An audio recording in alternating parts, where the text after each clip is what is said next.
हिंदू सांप्रदायिकता नहीं, हिंदू राष्ट्रीयता का प्रतीक है। इस देश में 12 लाख से अधिक साधु संत और पुजारी रहते हैं, लेकिन ये लोग इमामों के लिए वेतन की घोषणा करते हैं। दुनिया की कौन सा मजहब और कौन सा ऐसी कौम है जिसको विपरीत परिस्थितियों में हिंदू दर्शन ने अपने यहां शरण न दी हो, उसको फलने फूलने का अवसर न दिया हो? कौन सा ऐसा है दुनिया के अंदर? आतंकवादियों पर दायर मुकदमे वापस लिए जाते हैं। मुझे लगता है वह पोलराइजेशन के पीछे के कारणों को ईमानदारी से हम विश्लेषण करेंगे तो मुझे लगता है एक तरफ आप कहते हैं हम सेकुलर हैं और दूसरी तरफ एजेंडा जो लागू करते हैं उसको सांप्रदायिक रूप से कॉम्युनल आधार पर लागू करते हैं। इस देश में 12 लाख से अधिक साधु संत और पुजारी रहते हैं, लेकिन ये लोग इमामों के लिए वेतन की घोषणा करते हैं, एक पक्षीय कार्रवाई करते हैं। क्या एक सेकुलर एजेंडा है? दिल्ली की सरकार ने किया, पश्चिमी बंगाल की सरकार ने किया, महाराष्ट्र की सरकार ने किया। क्या यही सेकुलर एजेंडा है? सांप्रदायिक आधार पर ये लोग बांटते हैं समाज को।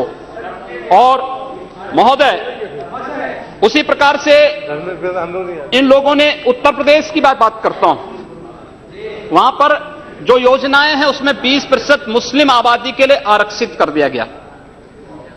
कब्रिस्तान की बाउंड्री वाल के नाम पर गांव-गांव में विवाद खड़ा करके 300 करोड़ रुपया उसके लिए आवंटित किया जाता है। गांव-गांव में उसके माध्यम से विवाद खड़ा किया जाता है।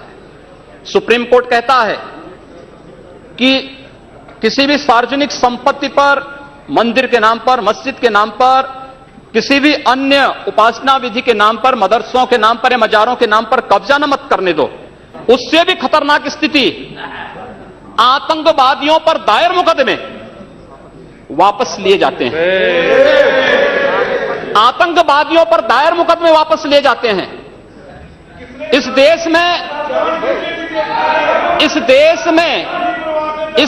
में जो लोग राष्ट्रीय सुरक्षा के लिए खतरा बने हुए हैं, जिन लोगों ने राष्ट्र की संप्रभुता को चुनौती दी है, जो लोग लगातार भारत की संप्रभुता को चुनौती दे रहे हैं और देश में हिंसा को बढ़ावा दे रहे हैं, उन लोगों पर दायर मुकदमे, चाहे वह राम जन्मभूमि पर आतंकी हमले का मामला हो या संकट मोचन मंदिर काशी में सीआरपीएफ कैंप रामपुर का मामला हो या गोरखपुर के सीरियल ब्लास्ट का मामला, रघुनाथ मंदिर, ये जितने भी मामले हैं, इन सभी मामलों में जिन आतंकवादियों के खिलाफ मुकदमे दर्ज हुए थे, उत्तर प्रदेश की सरकार ने वोट बैंक के लिए उन मुकदमों को वापस लेने का कुत्सित प्रयास किया। न्यायालय अगर बीच में नहीं होता तो संभवतः अब तक वे आतंकवादी बाहर छूट करके पुनः नरसंहार कर रहे होते, जिस प्रकार से उत्तर प्रदेश के अंदर और प्रदेश के अंदर हुआ है। और उसके बाद भी ये कहते हैं कि सांप्रदायिक हिंसा बनी रहे। महोदय, चर्चा का विषय होना चाहिए कि आखिर सांप्रदायिक कौन है? कौन है सांप्रदायिक? कौन सांप्रदायिक है? और मुझे लगता है इस पर चर्चा होना बहुत आवश्यक है।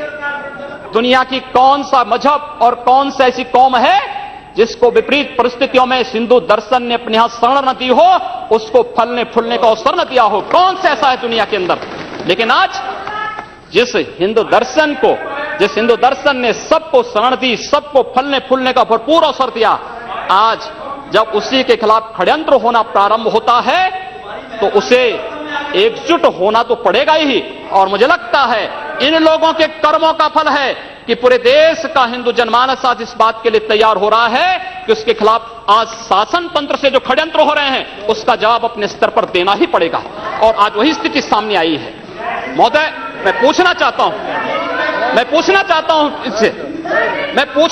इन लोगों से, जब भारत का मुसलमान हज यात्रा करने के लिए जाता है, महोदय, जब हज यात्रा करने के लिए जाता है, उसकी पहचान तब भारतीय के नाम पर नहीं, पाकिस्तानी के नाम पर नहीं, बांग्लादेशी नाम पर नहीं, भारतीय उपमहाद्वीप का जो भी मुसलमान हज यात्रा करने के लिए जाता है उसकी पहचान हिंदू नाम पर होती है, उसकी पहचान भारतीय, पाकिस्तानी या बांग्लादेश के नाम पर नहीं।